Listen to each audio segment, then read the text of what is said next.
안녕하세요. 반갑습니다. 구독, 좋아요 부탁드리겠습니다. 2022년 4월 28일 목요일 오후 4시 47분 지나고 있습니다. 오늘도 종목 먼저 살펴보도록 하겠습니다. 오늘 아모레퍼시픽이 많이 상승을 했죠. 9.2% 상승을 했습니다. 5분봉으로 보겠습니다.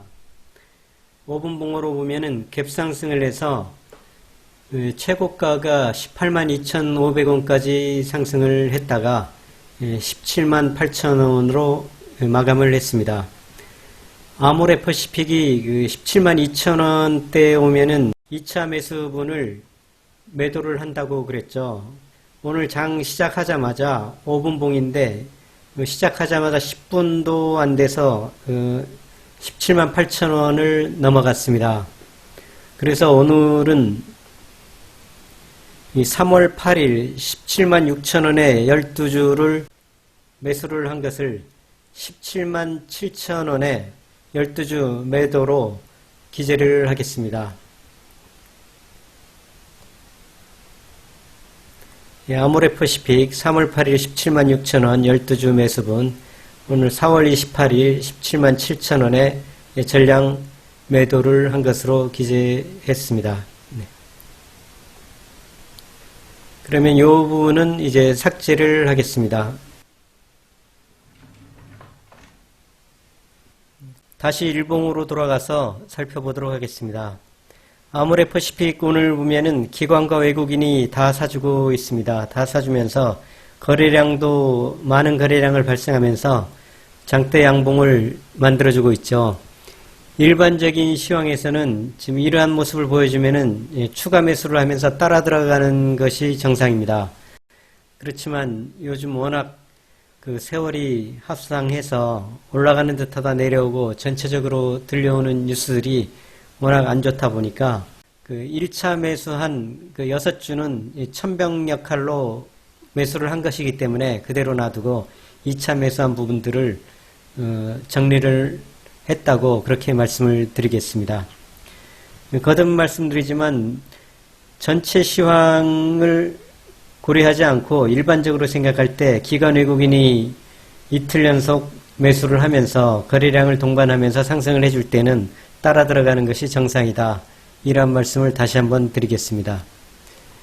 뉴스를 한번 살펴보죠. 아모레퍼시픽 여기 보면은 저평가 실적주의 역습, 그러니까 저평가됐다고 그 판단을 하는 것이고요.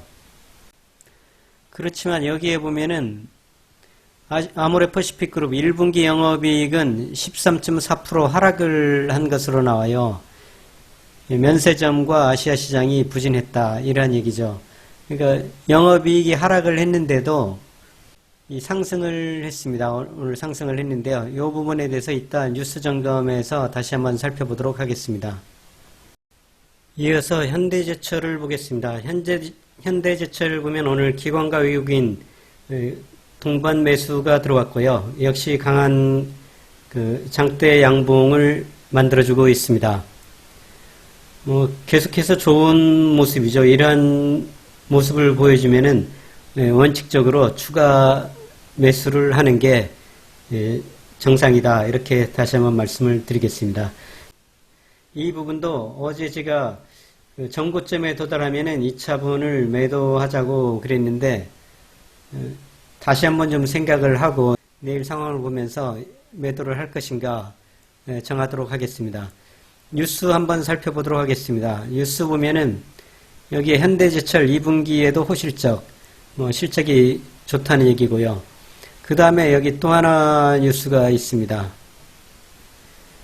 포괄적, 점진적 환태평양 경제 동반자 협정 회원국 주한 대사들이 우리나라의 가입 신청을 적극 지지한다는 입장을 표명하면서 철강주가 강세를 보였다. 이러한 뉴스입니다. CPTPP는 일본과 호주 등 아시아 태평양 지역 11개국이 결성한 다자간 자유무역 협정이다. 이렇게 돼 있고요. 지난 2019년 기준 전세계 무역 규모의 15%를 차지하는 경제협의체이다. 여기에 가입이 현실화되게 되면은 영내 공급망 강화에 기여할 것으로 전망되면서 철강 관련주들이 수혜 전망이 잇따르고 있다.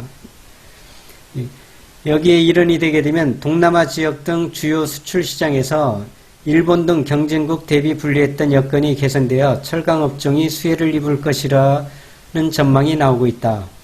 그러니까 이 회원국이 되게 되면은 어떤 제재에서 벗어날 수가 있는 상태로 자유무역이 이루어지게 되는 거죠. FTA가 이루어지는 것이다 보니까 동남아 지역에서의 철강 수출에 유리한 입장을 서게 된다. 그러니까 계속해서 현대제철은 요즘 여러 가지 뉴스들이 다 현대제철의 주가 상승을 말하는 뉴스들이 많이 나오죠.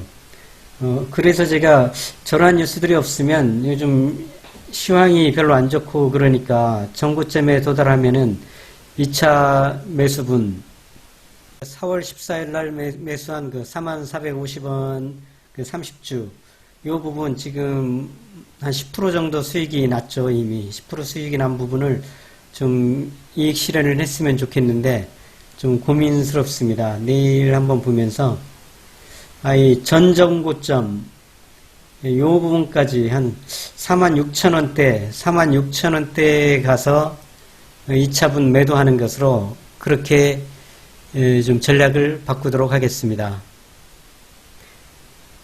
삼성 SDS도 오늘 장대 양봉을 나타내줬습니다. 역시 기관 외국인이 들어와 줬죠. 뉴스를 한번 살펴보겠습니다. 삼성 SDS 1분기 전년 대비 매출이 36.9% 상승을 하고 영업이익이 26% 상승을 했다. 지금 이 회사가 지난번에도 기업 분석할 때 말씀을 드렸지만 아쉬운 데가 하나도 없는데 떨어질 이유가 없는 모범생인데 하락을 했죠. 여러 가지 블록딜 문제, 상속 관련된 그러한 문제 때문에 좀 상승을 하지 못했는데 상승할 일만 남았다. 그렇게 말씀을 드렸었습니다. 아쉬운 점이 1차 매수만 이루어지고 2차 매수가 이루어지지 않은 상태에서 급상승을 했다는 부분이 좀 아쉽기는 하죠. 계속해서 갖고 가는 것으로 최소한 200일 이평선까지 도달하고 나서 매도를 할 것인가에 대한 생각을 다시 한번 하는 것으로 그렇게 전략을 세우겠습니다. 한화 시스템이 기관 외국인이 매도를 하고 있고 별로 움직임이 좋지는 않죠. 뉴스를 살펴보겠습니다. 한화 시스템 올해 1분기 연결기준 영업이익이 152억으로 전년 동기 대비 50.5% 감소했다. 같은 기간 매출은 17.2% 증가하여 1분기 기준 역대 최대 실적을 거뒀다. 자, 이렇게 되어 있습니다. 여기에 보면은 오렌지색 봉이 매출이고 회색 선이 영업이익입니다. 매출은 지금 1분기 2019년, 20년, 21년 각 1분기에 대비를 할 때 최고의 매출액을 달성을 했는데 영업이익은 전년 대비 이렇게 하락을 했죠. 하락을 한 이러한 모습이다. 이 얘기입니다. 그렇지만 영업이익이 감소되는 부분보다는 기업들은 매출 신장을 하는 것을 더 선호를 합니다. 영업이익이 전년비 올라가면서 매출이 하락을 하게 되면은 기업들은 거의 좋지 않은 신호로 생각을 하거든요. 영업이익보다는 매출 증대가 우선이다. 매출 증대가 되다 보면은 전체적인 영업이익은 단기적으로 올라갈 수 있기 때문에 매출이 안 좋다는 얘기는 시장이 나쁘다는 얘기거든요. 매출이 좋다는 얘기는 시장 자체가 좋다. 공장의 가동률을 높일 수 있다. 원가 절감의 요인을 찾아낼 수 있다. 이렇게 평가를 할 수 있습니다. 그러니까 매출 증대라는 것은 좋은 뉴스다. 별로 걱정하실 필요가 없겠다. 이렇게 말씀을 드리겠습니다. 셀트리온도 계속해서 기관 외국인이 들어와주고 있습니다. 3일째 양봉을 내주고 있고요. 아주 모습 자체가 좋죠. 역시 이러한 모습을 보여줄 때는 일반적인 시황에서는 추가 매수 들어가는 게 정상적이죠. 그렇지만 요즘 시황이 좀 어수선하기 때문에 추가 매수는 하지 않고 좀 관망을 하는 것으로 하겠습니다. 오늘 종목 살펴보는 것은 이 정도에서 끝내도록 하겠습니다. 오늘의 종가를 한번 기재를 해보고서 그 손익을 보니까 지금 현재 보유분에서는 0.25% 손실, 75,000원 손실이 나고 있고요. 그렇지만 이익 실현한 부분들이 세 종목을 이익 실현을 했죠. 이익 실현이 187,500원. 그러니까 플러스 마이너스를 하면은 전체적으로는 지금 122,500원. 뭐 미세하지만 그래도 이 종합주가 지수가 2,700도 안 되는 상황에서 그래도 미세하지만 이 수익을 내고 있다. 이렇게 말씀을 드리겠습니다. 나머지 부분들도 좀 시장이 살아나게 되면은 다 충분히 이 수익으로 돌아설 수 있는 종목들이다 보니까 걱정은 안 하셔도 되겠습니다. 시황을 알아보도록 하겠습니다. 오늘 코스피가 1.08% 상승, 코스닥은 0.044% 하락. 양봉을 내주고는 있지만 뭐 전체적으로 볼 때 오늘 하루로 볼 때는 좀 1% 이상 상승을 해줘서 좀 만족하다 할 수 있지만 전체 차트를 보고서 얘기할 때는 아직도 한참 부족하고 한참 배가 고픈 그러한 모습이죠. 거래소와 코스닥에서 외인들이 다 매도를 했고요. 다행스럽게 선물에서 2천억 정도 매수를 해주고 콜옵션에서 매수를 해주고 그 다음에 풋옵션 매도를 해주고 이 모습 선물과 콜옵션, 풋옵션 이 모습에서는 좀 그 상승 방향을 보고 있다는 게 좀 좋은 모습입니다. 오늘 선물 시장 움직임을 보면은 어제는 미결제가 7,400계약 정도 그 증가가 됐죠. 오늘은 6,800계약 정도가 감소가 됐습니다. 그러니까 어제 강한 그 충돌 양상에서 오늘은 다시 서로 간에 그 청산을 하면서 다시 눈치 보기로 들어갔다. 뭐 이러한 모습으로 볼 수 있겠습니다. 달러의 모습을 보면은 계속해서 양봉을 만들고 있죠. 오늘 원달러가 1270원을 돌파를 했습니다. 굉장히 이 모습으로 볼 때는 굉장히 안 좋은 모습입니다. 주가가 상승하는데 막대한 그 방해 요소가 되는 부분이죠. 오늘 일별 현황을 보면은 뭐 다행스러운 게 외국인들이 그동안 달러 매수를 계속 해오다가 지금 3일째 그래도 소폭이나마 매도 쪽으로 돌아섰다는 것, 이 부분은 좀 좋게 볼 수가 있겠네요. 뉴스 살펴보도록 하겠습니다. 원자재 폭등 피부로 느낀다. 화장품업계 파뮤 대란의 초민감. 우크라이나발 곡물 원자재 가격 급등세에 이어 인도네시아 파뮤 수출 중단까지. 식품 및 생활용품 가격에 비상이 걸렸다. 특히 파뮤는 라면, 과자 등 가공식품뿐만 아니라 화장품 기초원료로 다양하게 쓰여 관련 업계에도 촉각을 곤두세우는 중이다. 오늘 보면은 아모레퍼시픽이 많이 상승을 했습니다. 근데 아까 뉴스에서 살펴봤듯이 영업이익이 감소를 했는데 13% 정도 감소를 했는데도 불구하고 주가는 상승을 했다는 것이죠.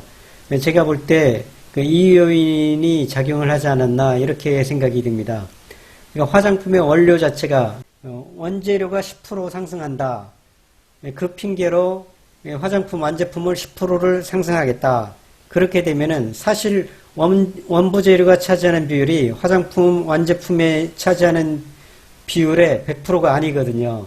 그러니까 원재료 상승하는 데 대한 그 원가 부담을 제품 가격에 첨가를 시키게 되면은 그만큼 이익률은 올라간다는 얘기가 되겠죠. 그러니까 원재료는 올라가고 전분기 대비 영업이익은 감소를 했지만 기초화장품 원료 파뮤 인상으로 인해 가지고 화장품 가격 인상을 하면서 이익 창출을 더 누릴 수가 있을 것이다 라는 그 미래에 대한 그런 상상력으로 아마 기관 외국인들이 아모레퍼시픽에 매수로 돌아서지 않았나 이렇게 생각이 듭니다.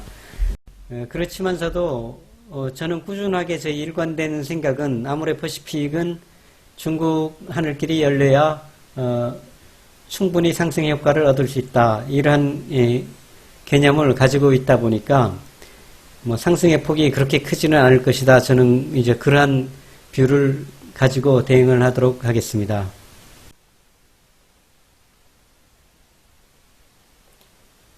두 번째 뉴스, 가전의 힘 LG전자 1분기 매출 21조, 분기 사상 최대. LG전자가 굉장히 그 분기 사상 최고 실적을 이루었다. 이러한 뉴스고요. 뉴스가 많아서 좀 빨리빨리 보도록 하겠습니다. LG화학 역시 1분기 사상 최대 매출. 그렇죠. 영업이익은 전년비 27% 하락을 했다. 그렇죠. 영업이익 하락한 것보다는 매출 증가를 더 좋게 본다. 이렇게 말씀을 드렸죠. 이러한 뉴스들에 힘입어 LG 역시 지주회사로서 장기적으로는 그 상승을 해갈 것이다. 워낙 지주회사인 LG 자체가 PBR도 낮고 퍼도 낮고 그러한 상황이다 보니까 언젠가는 그 반영을 해서 올라갈 것이다. 이렇게 말씀을 드리겠습니다. 우리은행에서 그 차장이 600억을 빼돌렸다. 참 요즘 이러한 뉴스들이 종종 나오네요. 여기에 보면은 2012년부터 2018년 6년에 걸쳐서 약 600원 정도 회사 돈을 횡령을 했다. 참 이 관리 시스템에 문제가 있으면은 그 회사의 문제가 또 장기적으로 회사가 어떤 문제가 발생할 가능성이 상당히 높습니다. 참고로 알아주시고요. 그 다음에 지난번에 다뤘던 뉴스와 비슷한 뉴스인데 전기차 시장 폐배터리 대전 누가 웃을까? 현재 차량용 반도체 부족은 향후 20년간 겪을 배터리 공급 부족에 비하면 에피타이저 수준이죠. 이러한 뉴스가 지난번에 있었죠. 이제 그러다 보니까 코발트, 리튬, 니켈 등 주요 원자재 공급도 부족하게 되고 가격이 급등하게 되면은 그 다음에 관심을 가질 수 있는 데가 뭐냐면 이제 폐배터리를 어떻게 활용할 것인가 이제 이러한 데 관심이 간다. 이제 그러한 얘기죠. 국내 폐배터리 관련 기업들 주가도 빠르게 상승 중이다. 코스모화학은 3월 30일 14,550원 이던 주가가 현재는 17,000원대. 그 다음에 NPC는 같은 기간 9,000원에서 11,000원대. 파워로직스도 주가가 오르고 있다. 이런 얘기입니다. 제가 여기에 파워로직스와 코스모화학을 관심 종목에 올려봤습니다. 파워로직스 요 며칠 상승을 했네요. 미리 저러한 뉴스를 반영해서 상승을 하고 오늘 뉴스가 나오니까 하락을 하는 이러한 모습을 보여주고 있습니다. 이거 차트 모양 자체는 그래도 하락을 하다가 이제 완만히 상승으로 돌아서려는 21, 2평선이 61, 2평선을 골든 크로스하는 이러한 모습을 보여주는 그나마 괜찮은 모습이네요.